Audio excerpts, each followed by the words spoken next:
Korban kebakaran ruko 3 lantai di Jalan Andi Mapanyuki, Kota Rantepao, Kabupaten Toraja Utara, Provinsi Sulawesi Selatan pada Senin lalu kini bertambah setelah korban kedua yang sempat dirawat di rumah sakit nyawanya tidak bisa tertolong.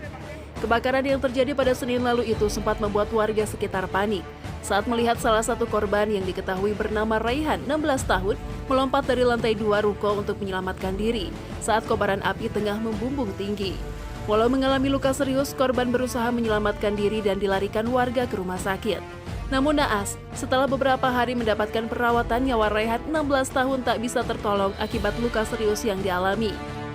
Diketahui saat kejadian, adik korban yang bernama Rania, umur 11 tahun, meninggal dalam peristiwa kebakaran tersebut akibat terjebak di dalam ruko. Keduanya pun dimakamkan di Pemakaman Umum Buntu Lepong atau BTL Toraja Utara. Isak tangis keluarga dan kerabat korban pun pecah, mengiringi proses pemakaman kedua kakak beradik yang menjadi korban kebakaran pada Senin pagi. Sementara pihak kepolisian saat ini masih terus melakukan penyidikan terhadap peristiwa tersebut. AKBP Yuda Wirajati SIK Kapolres Toraja Utara yang dikonfirmasi terkait peristiwa tersebut menjelaskan bahwa saat kejadian adik dari korban tak bisa diselamatkan karena ketakutan, sehingga saat api sudah padam, korban ditemukan meninggal dunia. Selain menelan 2 korban jiwa, kerugian yang ditimbulkan pada peristiwa kebakaran tersebut diperkirakan mencapai 5 miliar rupiah. Korban pulang dari sholat subuh di Masjid Rantepao, kemudian baru melihat ada kebakaran, kemudian dia menyampaikan kepada pihak keluarganya.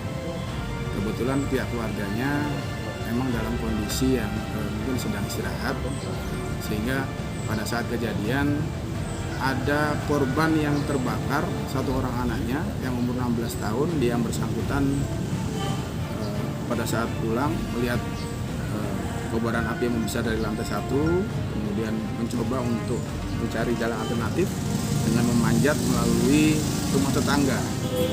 Nah, pada saat itu korban Rania yang meninggal sempat ditarik, tapi karena dia ketakutan, akhirnya dia berlari dan tidak dapat diselamatkan. Dugaan sementara ini dari kepolisian, kebakarannya disebabkan apa, Dan? Untuk sampai saat ini kami dugaannya adalah kemungkinan arus pendek, tetapi untuk lebih detailnya kita masih dalam proses penyelidikan dan mudah-mudahan dalam waktu dekat nanti akan kita jelaskan sebenarnya apakah memang arus pendek atau mungkin ada hal yang lain yang menyebabkan kebakaran. Kerugian yang disebabkan? Kerugian material sampai saat ini adalah sekitar 5 miliar karena 2 ruko terbakar.